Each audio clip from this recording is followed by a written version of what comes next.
Good afternoon and welcome to Younib TV News at 1. My name is Elias Muchina and we have a long lined up for you. And before that, let's first take a look at the headlines.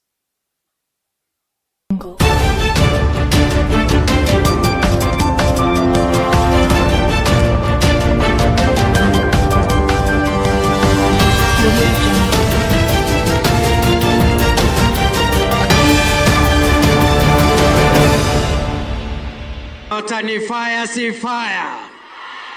Nyota ni fire. Malala alikuwa Kakamega na ile Malala Super Cup.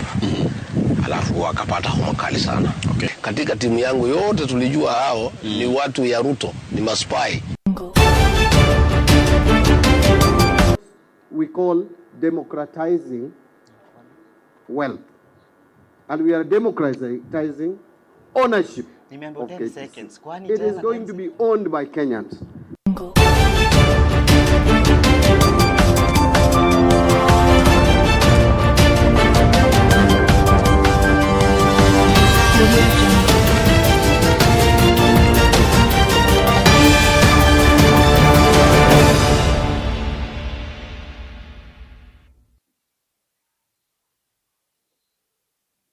Welcome. President William Ruto has rejected the claims made by opposition leaders who have labeled the Nyota Youth Start Capital program as a political strategy aimed to deceive the youth in anticipation of the 2027 general election. During the event to distribute funds to the youth in Nairobi, Kajiado, and Kiambu counties, President Ruto stated that the 50,000 shillings allocated to each eligible youth will significantly contribute to their empowerment, enabling them to initiate small and medium-sized enterprises. Nyota ni fire si fire. Nyota ni fire. Ati kuna majamaa wanasema ati 50,000 ni pesa kidogo. Mimi nataka niwaeleze wale majamaa, poleni, hamuelewi, kwa sababu pengine nyinyi hamjakaa mahali hawa watu wamekaa. Kuna watu wakipata 20,000 watabadilisha hii dunia. Kuna watu hapa wakipata 50,000 dunia yao inabadilika. Wewe ambaye uko na milioni, please usituonyeshe madharau. That do not despise humble beginnings. Hawa vijana wanaanzia pale chini na hundi ya shilingi 50,000 ambaye the first phase watapata siku ya leo. Muliambiwa what is your political party? Muliambiwa kama wewe ni wa no term. Muliulizwa kama wewe ni wa one term. Uliulizwa kama wewe ni wa two term. Uliulizwa kama wewe ni wa long term. This is not the only youth empowerment program that we are having under your leadership. This administration is also empowering young people, creating jobs and income opportunities through the affordable housing program, through digital jobs. Mtapatiwa. Sisi tutahakikisha for the first year na ile ambayo inafuata, ile biashara utaanzisha, tuna waive all business permits. Business permits, licenses, hakuna kunyanyaswa na kanjo sa ile umeingia kwa hii system. Katika historia ya taifa la Kenya, Your Excellency, vijana kama hawa walikuwa wamewekwa katika kona moja ambapo wanatumika wakati wa siasa, wanaenda kwa mikutano ya siasa kupiga kelele, wanakuwa mabloga, wanachukuliwa kama goons, Your Excellency. Lakini wewe, Your Excellency, umewaangalia. And to other story, DCP party leader Rigathi Gachagua has now stated that the leaders who have abandoned his party in favor of the UDA party were spies of President William Ruto. He mentioned that he is actively working to eliminate all disloyal members while addressing a gathering in Kilifi County today. Gachagua accused the UDA party of making a desperate effort to fracture his party. Approximately 10 currently and former leaders from the Mount Kenya region have left Gachagua following a prolonged assault from President William Ruto in the vote-rich Mount Kenya area. Malala alikuwa Kakamega na ile Malala Super Cup. Alafu akapata homa kali sana. Okay. Katika timu yangu yote tulijua hao ni watu ya Ruto, ni maspai, ni mamoles. Sasa wameenda tu pahali walikuwa. How can I abandon my own baby? So I am in DCP to stay, and those people propagating lies and disinformation that I have left this DCP party to UDA. I want to tell them categorically that I'm here to stay. Moja alitaka tiapewe direct ticket. Namwambia hakuna, DCP ni chama cha kidemokrasia. Unakuja hapo unaambiliwa wewe ndiye tutapea ticket. Mwingine akikuja na anataka the same position, anaambiwa pia wewe nitakupea ticket. Lakini umekuja na nini? DCP hakuna pahali inaenda. Hiyo ilikuwa moto tu ya manyasi, tumeizima. Excellency ako kwa rapi ya mwisho. Wacha tumpatie nafasi afanye kazi, miaka 5 ikiisha ndio tutaangalia scorecard yake iko namna gani. Na si huyu jamaa mnamjua. Huyu ukimwambia hata press up 100 afanye atafanya. Vipi? UDA president wangu ni nani? Ni William Samoei, rais. Yale mambo yamebaki Nyeri, ukikamilisha mimi nitasema 2 term. Imeandikwa Wilson Mwakio reports. Oh, the police commander. Ngejua 9 Kai.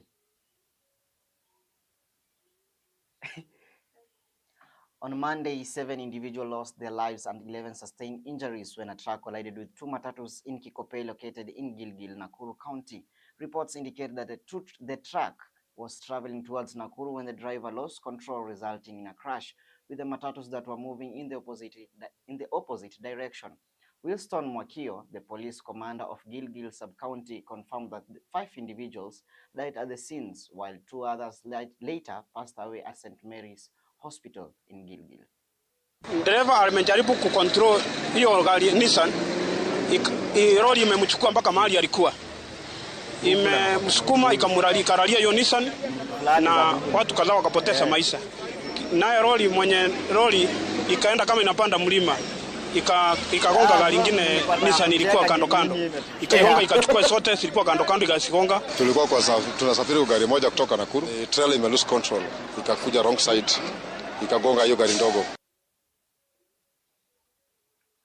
On to other stories, tension continues to be elevated in Karatina, Nyeri County after the fatal shooting of a businessman by a police officer on Sunday night. It is reported that George Gathu was shot during a confrontation with an administration police officer. For most of Monday, transport and business activities were temporarily interrupted as local business operators staged protest. The Independent Policing Oversight Authority has assumed responsibility for investigating the incident. Disappointed for the act that happened last night. I can't believe that my husband is no more, and I'm seeking justice for him. He didn't deserve to be shot. Justice for my husband to prevail.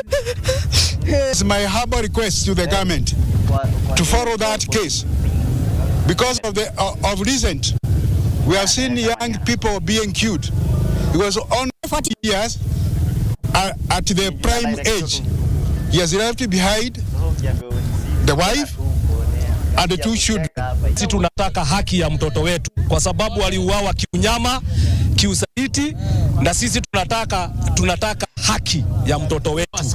Tunataka justice ya George. Ni kijana mdogo ameajiri watu wengi na from jana saa 5:30. The officer was armed and the firearm is now an expert in this investigation.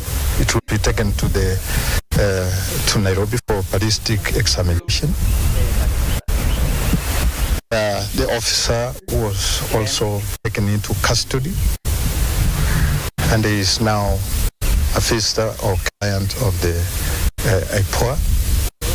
Kenya has formally initiated the initial public offering IPO of the Kenya Pipeline Company Limited at the Nairobi Security Exchange, signifying a landmark event as the largest IPO in the nation's history and the first fully electronic public offering in Kenya.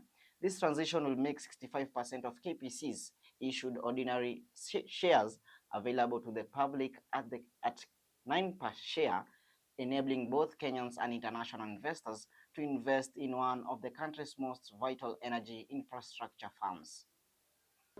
We call democratizing wealth.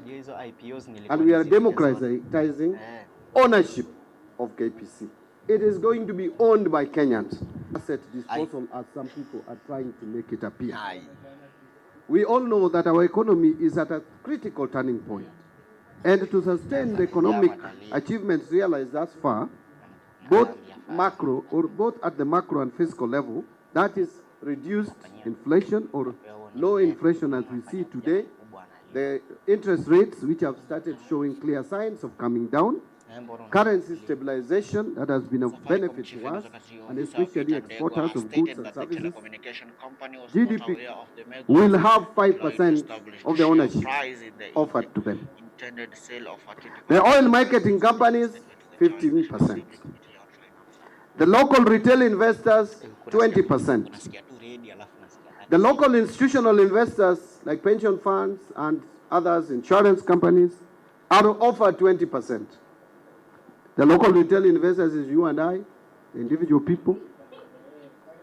East African investors, because we are in a region, we must think and remember our neighbors, 20%. And finally, Safaricom Chief Executive Officer Peter Ndegwa has stated that the telecommunication company was not aware of the methods employed to establish the share price in the intended sale of a 20% stake. While presenting his statements to the Joint National Assembly Committees on Finance and Planning along with Public Debt and Privatization, the Safaricom leader informed the committee that the alterations in shareholding will not impact the company's operations. And a management that is largely Kenyan, you expect that actually that DNA of Kenyanness will continue. Commercially, Vodacom, just like it has done in the past, is incentivized to continue to ensure this business is successful. We come to the end purely of our profit-driven. today.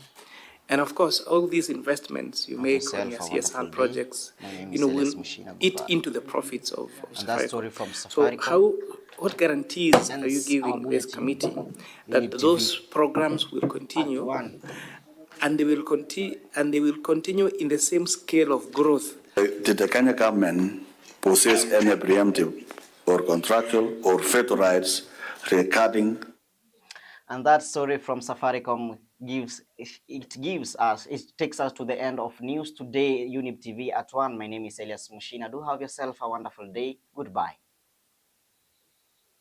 Younib TV, faith, inspiration, unity. Najambiwa hata nimejitoa tu. Younib TV.